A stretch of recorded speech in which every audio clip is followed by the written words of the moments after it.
Mesdames et messieurs, bonsoir et bienvenue dans votre magazine Vespéral, Kinshasa Direct, qui aborde toutes les questions d'actualité de l'heure avant la grande édition du journal de 19h. Nous aurons 3 sujets ce jeudi. Essentiellement, nous parlerons sécurité et élections. D'abord, avec monsieur Jean-Baptiste Kankonda, nous allons parler de toutes ces solutions envisagées pour mettre fin à l'activisme du M23 Rwanda en République démocratique du Congo.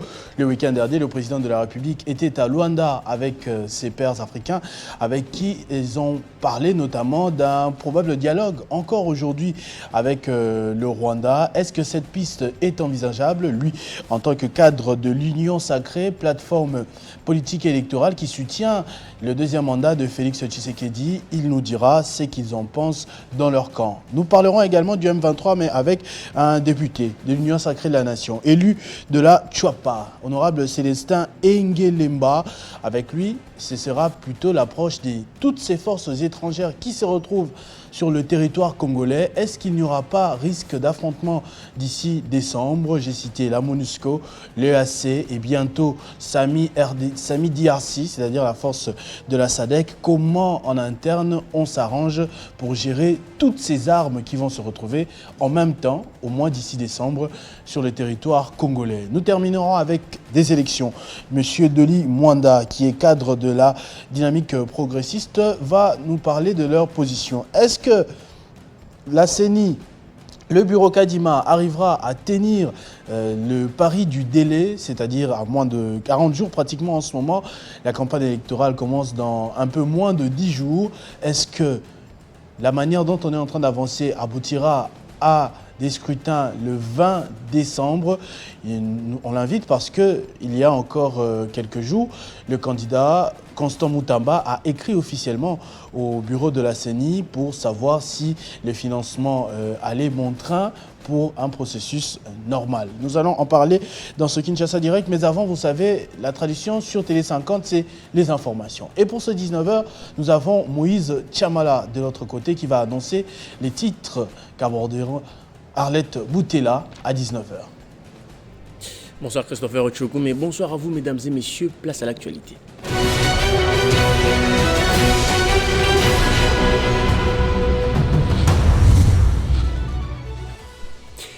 Le chef de l'État, Félix Tshisekedi, a présidé la cérémonie de remise en retraite des 1230 agents de l'Office national de transport ONATRA ce jeudi 9 novembre à Kinshasa en présence de plusieurs personnalités politiques et civiles du pays. Au cours de cette cérémonie, le président de la République a remis l'échec d'une somme évaluée à 8 millions de dollars. Problématique autour d'un éventuel débat contradictoire des candidats à la présidentielle de 2023, le CESAC organise ce vendredi la cérémonie des tirages au sort pour les calendriers des enregistrements et diffusion des émissions des candidats président de la République. Noël Chani et Constant Moutamba, quant à eux, sollicitent du Conseil supérieur de l'audiovisuel et de la communication de l'organisation de ces débats.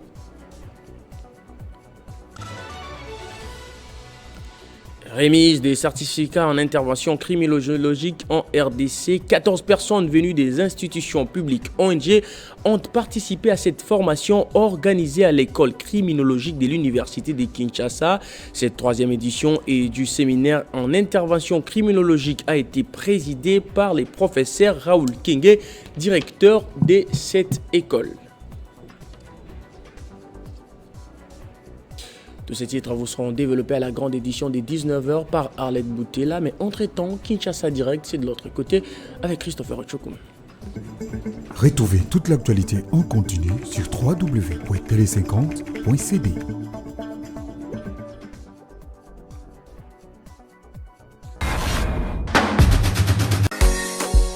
Nibi imbeje, nibi semeje, ni furaije. Nibi bambeje, ni tenkunyeje, nibi mwangeje. Neti, ajaya leta bafuta kate, barriere na bise le kebele. Ezo pesa kanda mesho ezate, musala makasi membongo ezate.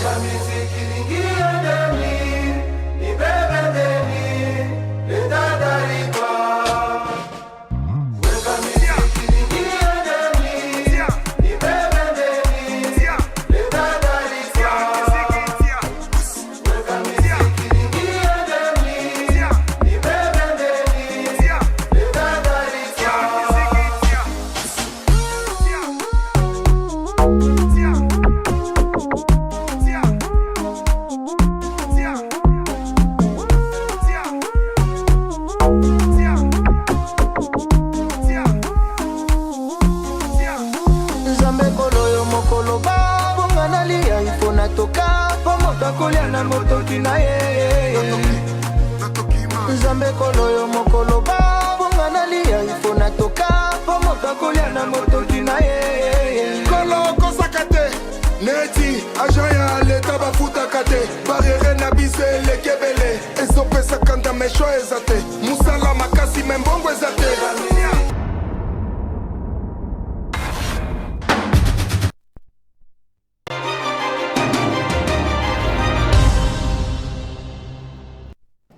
Voilà, après ce petit tour dans la ville de Kinshasa, plus précisément le centre-ville, nous revenons sur ce plateau pour aborder notre premier sujet. J'ai signalé qu'il s'agira de cette lutte contre le M23, contre le Rwanda en vérité, qui occupe le territoire congolais depuis un peu plus de 2 ans en ce moment. La SADC parle encore du dialogue en ce moment. Qu'en pense l'Union Sacrée? Monsieur Jean-Baptiste Kankunda m'a rejoint sur ce plateau pour en parler. Bonsoir et bienvenue. Merci, monsieur le journaliste. C'est un plaisir de faire appel à nous. Nous allons aborder le sujet du jour, mais je pense que c'est un sujet très épineux auquel nous devons apporter des pistes de solutions. Vous faites bien de le dire que c'est épineux parce que dans l'opinion, même nous de la presse, pensant que actuellement l'Union Sacrée est peut-être un peu plus investie pour faire réélire Félix Tshisekedi, qu'il y a risque de mettre un peu de côté les questions chaudes comme cette affaire de l'agression. Quand vous avez lu le compte rendu final de ce dernier sommet à Luanda, du côté de l'Union Sacrée, est-ce que vous avez eu le temps de vous concerter?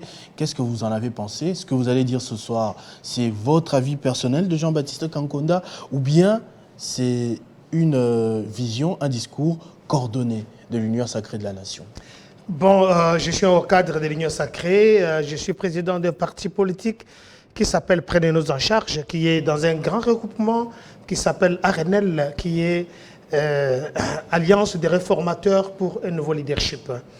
Je vais aborder ce sujet, cette question à 2 volets, en tant qu'acteur politique et en tant qu'au cadre de l'Union Sacrée. Vous avez bien signalé que nous étions en Angola pour essayer de battre. Il y a eu des signatures qui ont été prises. Il y a aussi les troupes de la SADC qui sont en train de se préparer pour être déployées ici. Fin novembre. Fin novembre.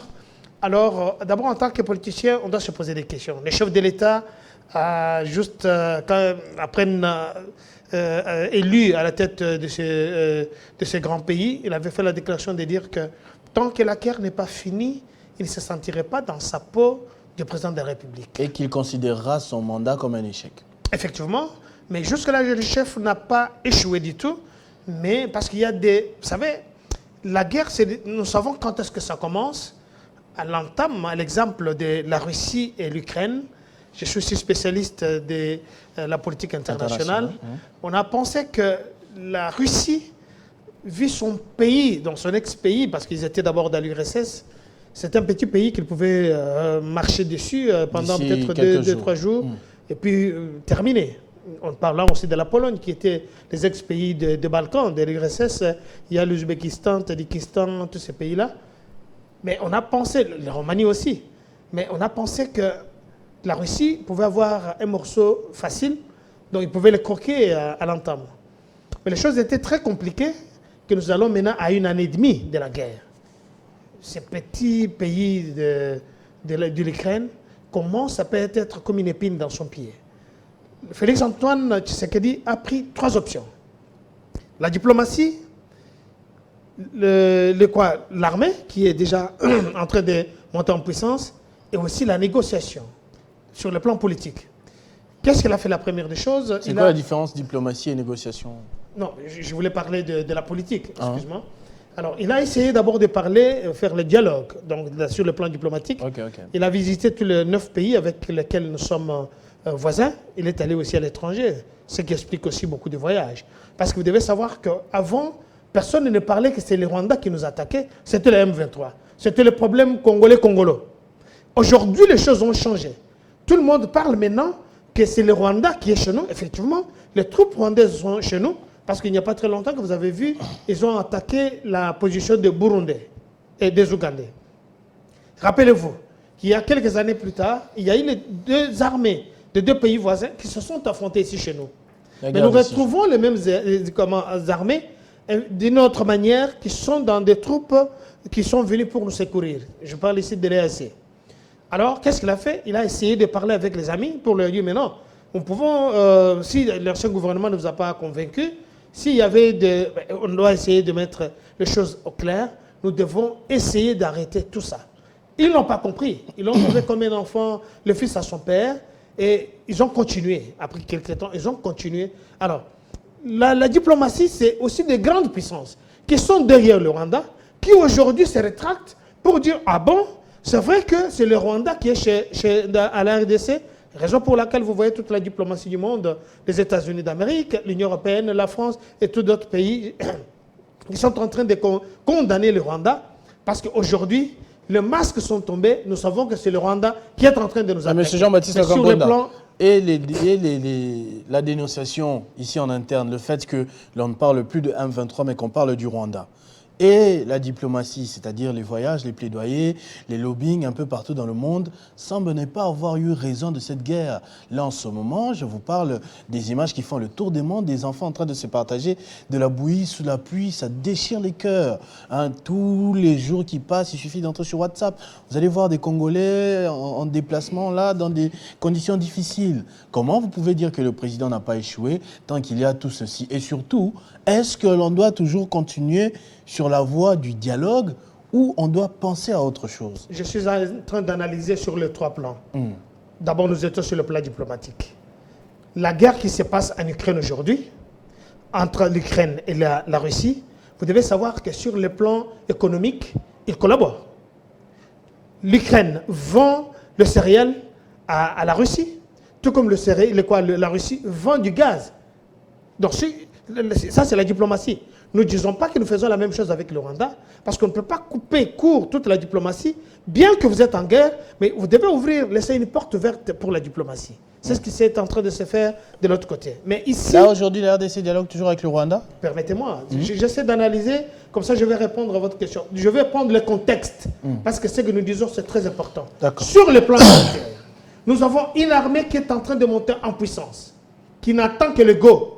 Nous avons plus de 60 000 personnes jeunes qui ont été formées. Félix Tshisekedi trouve l'armée bien organisée, mais le moyen âge était de 50 ans. Un garçon de 50 ans, il ne peut pas faire une affaire physique de quitter par exemple le rond-point des Huileries pour arriver jusque sur le boulevard. Les temps, les calculations de temps, ce n'est pas la même chose. Aujourd'hui, nous avons des jeunes qui sont formés dans des académies militaires, que ce soit aux États-Unis d'Amérique, en Égypte et un peu partout. Donc ces gens-là n'attendent que la motivation, n'attendent qu'on puisse leur donner le go pour entrer.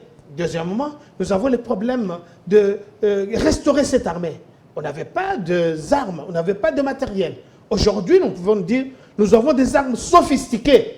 Je peux frapper la poitrine pour dire, parce que le chef de l'État l'a dit, au 78e session des Nations Unies, il a dit qu'aujourd'hui en Afrique, n'importe quelle armée, l'armée congolaise peut intervenir à tout moment. Nous changeons le paradigme. Intervenir dans un autre pays. Je dis bien. Hein? Nous sommes respectueux des lois et de feuilles de route que nous avions signées. Nous respectons la feuille de route. Mais cela ne veut pas dire que, comme le chef de l'État l'avait dit, nous avons deux options sur la table. Soit c'est la guerre totale, soit c'est la paix totale. Nous avons la politique des bâtons et des carottes. Donc, sur terrain, l'armée congolaise est en train d'être soutenue par nos jeunes de Wazalendo. Je vous dis aussi que moi je suis un Muzalendo. C'est ce que vous affirmez. Nous avons l'armée rwandaise qui est ici sous l'entité de M23. Qu'est-ce que c'est le M23? Qui peut nous dire aujourd'hui, quand ces jeunes-là attaquent les positions de M23, il y a deux au Rwanda. Et tout le monde sait que c'est l'armée congolaise et la rwandaise qui est ici. Donc, le chef de l'État a choisi de préparer, d'alimenter, d'essayer de secourir, de mettre notre armée en orbite pour pouvoir servir la RDC. Ça, c'est un point très important. Mais sur le plan politique aussi, on a essayé de marcher. Mais maintenant, je pense, quand la SADC doit venir ici, parce que vous savez, nous avions ici la MONUSCO qui a échoué sur tous les plans, sur le plan de couture. Nous avons l'ESC qui est arrivé, qui n'a pas porté, qui a même ouvert le couloir pour ces belligérants-là, pour ces gens-là qui sont en train d'arriver. Vous avez vu le chef de l'État une fois s'adresser à un commandant de l'EAC pour leur dire vous ne venez pas ici. Donc ça dit que ces gens ont oublié leur mission première et qu'est-ce qu'ils doivent faire? Est-ce qu'ils ont oublié ou bien ils ont roulé le Congo? Bon, on peut le dire dans les deux sens, parce qu'ils sont en train de partir. Parce qu'ils sont venus ici en tourisme. Alors nous comprenons que la mission qui leur a été confiée, ils n'ont pas respectée. Qu'est-ce que nous devons faire? Il y a eu des tas d'évaluations à tous les niveaux. En janvier, il y a eu la première, décembre, il y a eu la première évaluation, février, il y a eu l'autre évaluation, en mai ou bien juillet, il y a eu l'autre évaluation. Après les évaluations, on a compris que ces gens-là n'ont pas apporté des solutions par rapport à ce que nous pensons. Voilà qu'aujourd'hui, les troupes de SADC sont en train de venir. Rappelez-vous que celui qui venait de diriger la SADC, c'est Félix Antoine, il n'y a pas très longtemps. Mais la SADC a déjà aidé la RDC. Quand il y a eu des troupes ici qui se sont affrontées chez nous, la SADC a une expérience de terrain. Alors là, nous nous posons des questions par rapport au timing. Le EAC doit partir. Entre-temps, les MONUSCO doivent partir parce qu'on a trouvé qu'ils étaient venus ici en tourisme. Ils se plaisent, ils sont en train d'apprécier la température ici, ils prennent les richesses minières. Là, vous êtes toujours dans l'analyse des 3 points. Je suis en train d'analyser les 3 points. Alors, parce qu'on finira avec la conclusion, ce sera la réponse. Si il faut continuer avec le dialogue, comme le préconise la SADC, ou s'il faut faire autre chose. C'est vous-même qui avez cité tout à l'heure, Président, soit la paix totale, soit la guerre totale. Là, on est en guerre. La guerre, c'est une exception. L'armée congolaise est sur le front. Et nous attendons les go. Il faut que le chef de l'État se déclare. Il ne peut pas déclarer la guerre seul. Le chef de l'État doit s'adresser à toutes les deux entités, l'Assemblée nationale et le Sénat, où il doit déclarer la guerre. Bien que là, ces prérogatives-là. Et moi, pour ce qui me concerne, avant, on a évité d'aller en guerre, embraser tout le monde, parce qu'il faut éviter les dégâts collatéraux. Vous m'avez montré l'illustration des enfants que nous voyons avec un peu de biscuits, ainsi de suite. Imaginez qu'on avait commencé, parce que, rappelez-vous, nous avions une armée qui était tout à fait infiltrée. Donc aujourd'hui, on est en train de changer le paradigme. Il y a un travail de fond qui est en train d'être fait. Alors, avec son ingéniosité, il a compris qu'en ce moment-là, si on allait à la guerre, parce que tout le monde devait aller à la guerre, les gens n'ont jamais suivi la guerre de 80 jours, la guerre de 8 jours, ils n'ont jamais compris ça.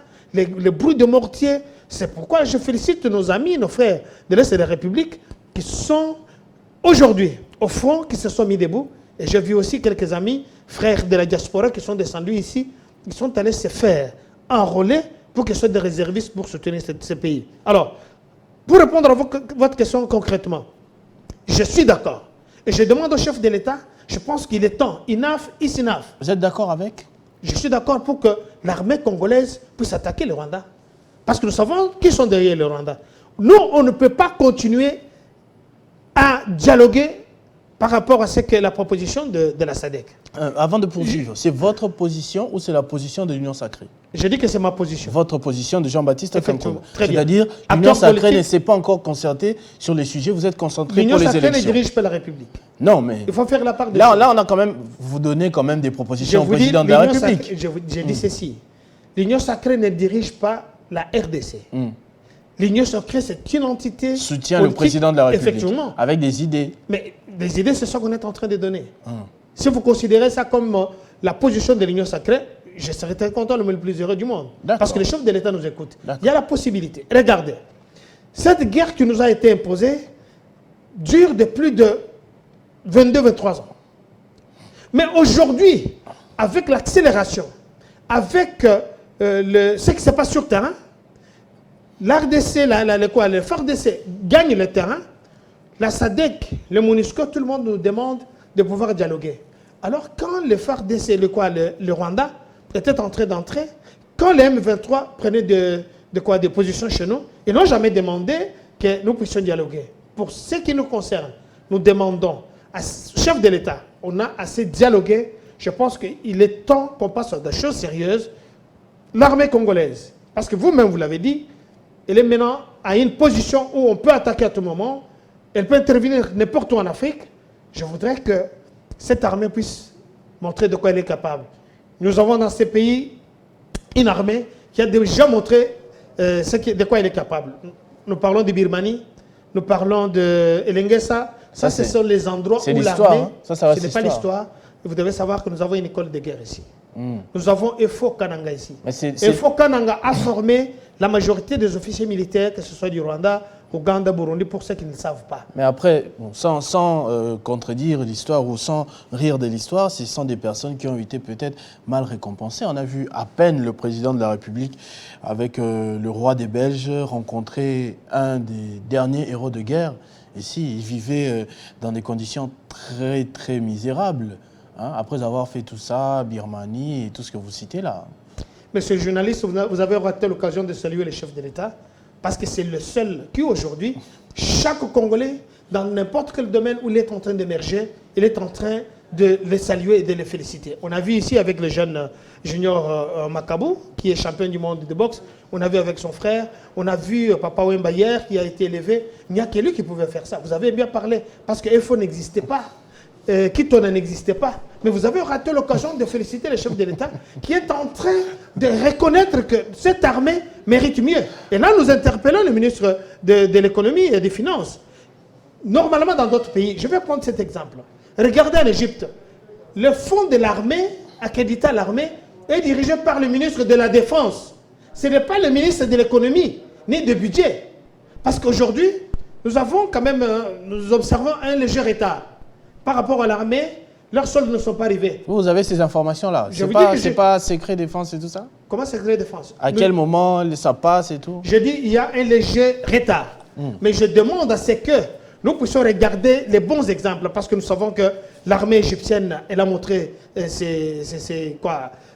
son bravoure en Afrique, tout comme dans le monde. Je ne sais pas, 16e ou 14e armée mondiale. Mais je peux demander ici à ce que chez nous, nous puissions prendre de bons exemples qui peuvent servir. Je dis bien l'économie, parce que l'ARDC, l'armée, la FARDC doit avoir ses économies, doit avoir ses sources d'économie. En Égypte, l'armée a ses hôtels, l'armée a ses agricultures, l'armée a ses mécaniciens. Ce sont des modèles qu'on doit copier. Si c'est un bon modèle, ça va permettre qu'aujourd'hui, si l'argent doit sortir, il faut le ministre qui doit faire ça, qui doit faire... Je vous dis que je suis de l'Union sacrée. Ça, ce sont des pistes de solutions que nous devons donner au chef de l'État pour que notre armée, c'est le ministre de la Défense qui doit savoir. Nous avons besoin de 2 Sukhoi. Voilà, l'argent doit sortir. Il sera audité par l'IGF, mais il doit aussi donner un rapport au chef du gouvernement, qui est le Premier ministre. Alors ça, ce sont des choses ça, c'est des idées que vous proposez, mais on notera que vous êtes pour l'approche attaque et plus dialogue, parce qu'on a assez dialogué. Je suis pour qu'on ait vu... C'est vrai, les dialogues, nous sommes des on laisse une petite porte, petite porte à la diplomatie. Le premier plan, l'attaque. Ces inciviques se sont vraiment joués de nous. Ces incirconcis se sont vraiment joués de la RDC. Excuse-moi. S'il vous plaît. Mais je vous dis, on ne peut pas continuer à dialoguer aussi longtemps que la FARDC est en train de récupérer les terrains, soutenu par nos amis de Wazalendo, et qu'on nous demande de pouvoir dialoguer, alors que quand nous on perdait le terrain, ils nous ont jamais demandé. Nous sommes chez nous, nous avons l'obligation de soutenir ces pays avec tout ce que nous changeons comme le paradigme. Nous avons l'obligation de soutenir le chef de l'État, qui est le commandant suprême. Je sais qu'il nous suit en ce moment. Nous devons changer ce paradigme pour soutenir cette armée qui y est prête pour entrer, même en Russie, pour faire le travail. Merci beaucoup, Monsieur Jean-Baptiste Kankona, au cadre de l'Union sacrée de la Nation, plateforme politique électorale qui soutient la vision du président de la République et bien sûr un deuxième mandat. On vous retrouvera peut-être pendant la période de campagne électorale. Je suis candidat, je vous avais dit l'autre fois. Oui. Je ne veux pas citer le nom, mais merci, je suis quand même candidat. On va passer à notre deuxième sujet. En vérité, c'est pratiquement le même sujet qu'on va aborder avec un député de l'Union sacrée, Monsieur Célestin Engue Lemba, élu de la Tchouapa.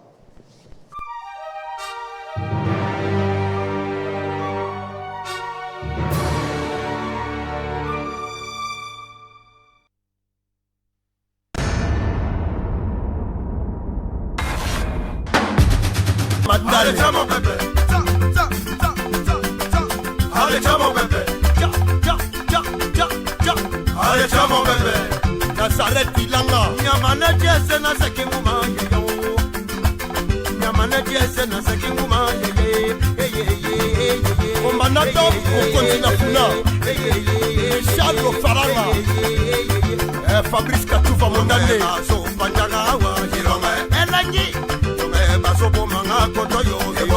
Olivier Ilofo, compte bancaire.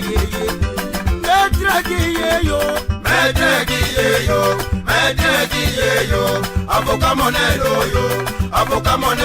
yo, mokonzi. Aye, mokonzi. Hélène Kane, maman la bianca. Ibe Matadio yo, Maître Ibeyeyo, avocat moneno yo. Aye, mokonzi. Combat tu es fort. Desese choye, Ekumaka. Aye, Ekumaka. Fille Lungela. Mama Yaka, Maman Salima Ilofo. Ebe bien, Basonyo Manga Kotoyo, Joseph Kassongo Aoulouala. Sulanga wa Hironga. Losanya Kokoli wa Kuma. Maître Kilwana Yaka Yore Nene Oposo Pembe. Paseka Luana Boko. Ife Matati Hasawato Yeye. Yannick Dumo.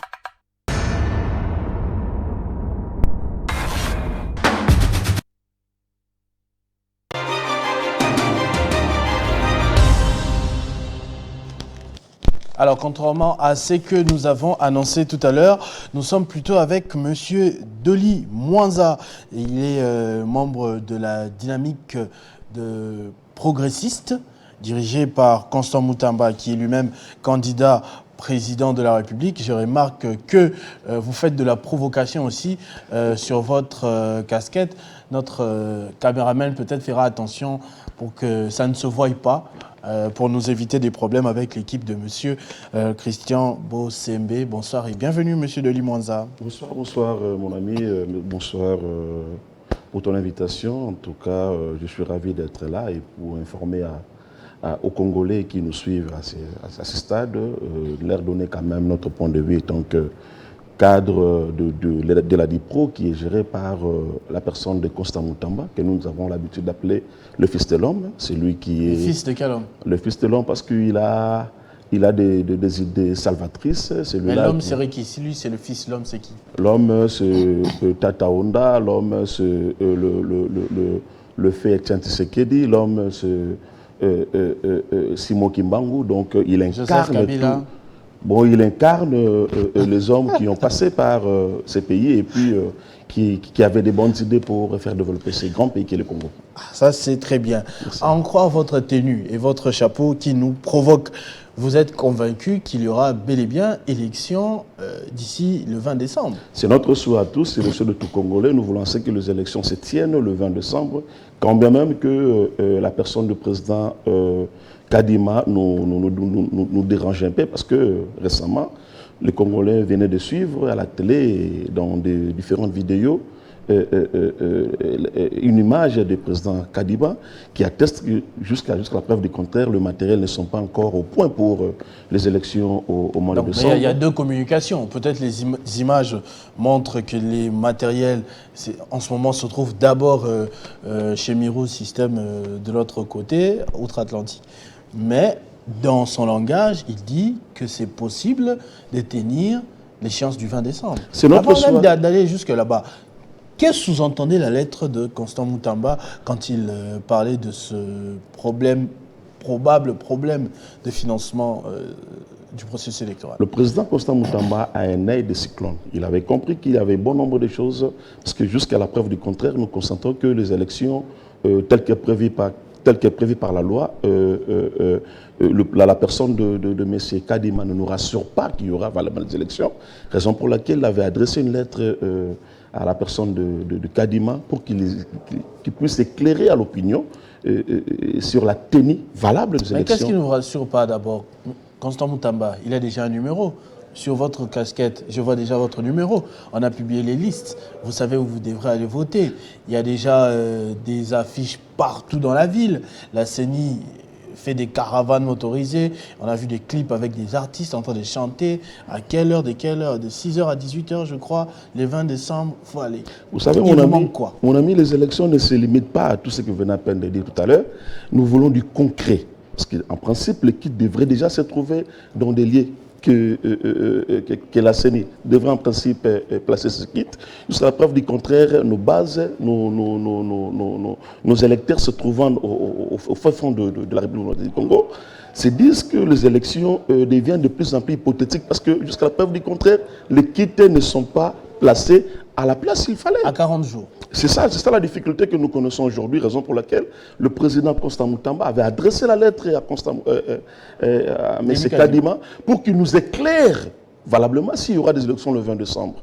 Et nous dirons que nous avons été surpris de voir les différentes vidéos lancées par lui, mais aussi ces vidéos, qu'on se les dise, n'ont pas été effectuées ici au Congo. C'était hier. Donc, s'il faut compter la date ou le jour où les élections telles que prévues par la CENI devraient se tenir et les images que M. Kadima nous a envoyées, cela nous amène à beaucoup réfléchir. Ce qui m'amène aussi à me poser la question suivante. S'il n'y a pas élection, quelle sera la position de la dynamique progressiste? Nous, la DIPRO, nous disons que les élections doivent se tenir impérativement le 20 décembre. C'est ça notre position. Nous ne voulons pas de glissement. Les élections le 20 décembre, raison pour laquelle le président Constant Moutamba s'adressera à la population congolaise au niveau de la Tchango les 11 à 11h11 pour leur donner sa position sur les élections à venir. Est-ce qu'on peut avoir un extrait, une exclusivité de ce que sera cette position? En tout cas, même moi qui vous parle, j'ai du mal à vous interpréter ce que le président dira. En tout cas, je demanderai à tous les Congolais et à nos frères se trouvant vers le Tchango d'être là présents. Le président parlera aux Congolais. Parce que nous n'avons pas l'habitude de parler aux Congolais chez toi à la maison, dans ton fauteuil, et puis parler sans pour autant qu'il y ait un débat. Nous avons suggéré, pour parler aux Congolais, le mieux à faire, c'est dans un meeting, dans une communication publique et populaire. Et c'est comme ça que ça va se faire pour nous le 11 à 11h11 avec le président Constant Moutamba, le fils de l'homme. Au-delà de ça, parce qu'il a écrit 2 fois, il a écrit aussi, je crois, au Conseil supérieur de l'audiovisuel congolais pour un débat contradictoire. Vous êtes prêt à débattre? Est-ce que vous avez un programme à défendre? Bien sûr. Nous qui sommes de l'opposition républicaine, quand je parle de l'opposition républicaine, la vraie opposition avec O en majuscule. C'est quoi la fausse opposition? Les Congolais savent qui est de l'opposition, qui ne l'est pas. Nous sommes de la vraie opposition parce que nous n'avons jamais géré. Qu'est-ce qui prouve? Nous n'avons jamais géré, nous n'avons jamais été dans... Martin Fayoulou n'a jamais géré. Martin Fayoulou, lui... Denis Mukwege n'a jamais géré. Je me souviens encore de sa personne, il n'a jamais dit qu'il est de l'opposition. Ça me surprend qu'aujourd'hui vous parlez de Martin Fayoulou comme opposant, parce qu'il est dans la résistance. Nous sommes dans l'opposition. Et la vraie opposition, c'est Constant Moutamba. C'est quoi la différence entre résistance et opposition? En fait, cette question, en tout cas, méritera de réponses auprès de mélomanes ou de la personne de Constant Moutamba, il était quand même au cadre du FCC. Et le FCC a géré le pays avec Félix Tshisekedi. Comment vous pouvez dire qu'il a jamais géré? Vous savez qu'en politique, nous venons tous de quelque part. Constant Moutamba n'a jamais commencé au FCC. C'est un de génitaire, un de fils de Tchène Tshisekedi wa Moulumba. C'est là qu'il a commencé sa politique. Donc le FCC, c'est juste un parcours où il est passé, et par après, quand il a compris que c'est les gens qui devraient en principe servir ces grands pays qui est le Congo, ils se mettaient dans des communes pas correctes. Et M. Constant Moutamba a pris le courage, en tant que fils de ces pays, donc de père et de mère, de mettre fin à cette aventure et de faire cette opposition dont nous appartenons aujourd'hui. Vous vous opposez à Félix Tshisekedi sur base de quoi? Qu'est-ce qu'il a fait dans son programme ou dans son mandat qui ne vous a pas convaincu? En tout cas, le Congo est en train de là, c'est un peu, je vous tire le verre du nez, je crois que c'est ce que vous... Le Congo est en train de sombrer, mon frère. Vous vivez avec moi que tout Congolais est en train de constater, de guerre partout à l'Est. Il y a des Congolais qui meurent chaque jour. Et la famine aussi a pris une dimension énorme. Mais aussi la mégestion, si nous pouvons le dire ainsi. Parce que s'il faut prendre le tout et englober le tout, vous comprenez qu'avec moi que M. Félix Tshisekedi n'était pas à la hauteur de son quinquennat. Raison pour laquelle la jeunesse qui a été critiquée hier a pris la décision de porter la personne de Constant Moutamba comme candidat à la magistrature suprême. Mais je vous rappelle, mon frère, et je vous informe, cette fois-ci, la jeunesse va démarquer dans ces élections qui va se présenter le 20 décembre. En faisant quoi? C'est démarqué en faisant quoi? Parce que des jeunes, il n'en manque pas. Hein. Félix Tshisekedi a donné la chance à beaucoup des jeunes. Joseph Kabila est arrivé président de la République jeune. Ce ne sera pas la première fois qu'un jeune arrive au pouvoir. Hein. On a applaudi. Le Premier ministre, il est plus jeune, il a battu les records. Le problème, c'est la tête. La tête et la vision. Constant Moutamba a la vision. Il a une tête pour mieux faire les choses. Vous savez, vous pouvez être dans une aventure dont la tête fait défaut. En tout cas, il vous sera difficile de bien faire les choses. Mais Constant Moutamba, qui incarne, je dirais, le valeur, tel que je venais à peine de citer, entre autres Etienne Tshisekedi Mulumba, les Thomas Sankara, que je n'ai pas à citer par ici. Donc c'est quelqu'un qui a deux valeurs. Une fois à la Majesté suprême, il va épater, il va changer les choses. Et les Congolais doivent faire confiance à ce monsieur. Déjà, vous voyez, tous les candidats tels que présentés par la CENI, personne à l'aura, personne à la matière que la personne de Constant Moutamba. L'aura plus que Constant Moutamba. Personne. Je vous dis personne. Je mets quiconque a défi. Si seulement s'il y aura débat contradictoire, les Congolais vont suivre. Constant Moutamba, il est égal à lui-même. Personne ne fera face à lui. Personne ne fera face à lui. C'est d'abord un juriste, des formations. Quand je parle de juriste, un vrai juriste. Et il a fait des bonnes études que tout le monde, n'importe quel Congolais ne peut nier, mais aussi son parcours politique. En tout cas, il est égal à lui-même. Il a traversé beaucoup des camps politiques, parfois opposition, parfois majorité, parfois on a dit qu'il était manipulé, ainsi de suite. Hein. Vous savez, s'il faut parler de la manipulation au Congo, tout le monde a été manipulé. Même la personne qui me dirige aujourd'hui, hier, il a été aussi manipulé. Donc nous ne pouvons pas aujourd'hui parler de la manipulation de la personne de Constant Moutamba. C'est un homme politique. Il est passé par des grandes formations politiques, entre autres l'UDPS, à l'époque de Papa Etienne Tshisekedi Mulumba. Il est passé par l'FCC.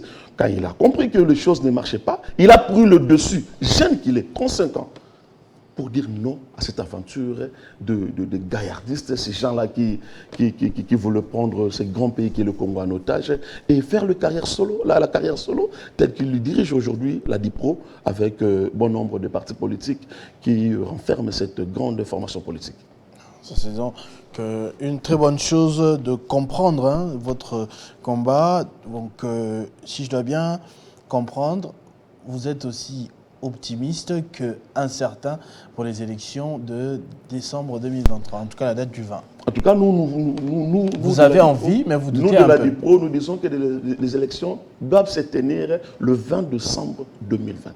En tout cas, s'il n'y aura pas des élections, en tout cas, pour nous, notre position sera dite le jour de notre meeting avec le président Constant Moutamba, les 11 à 11h.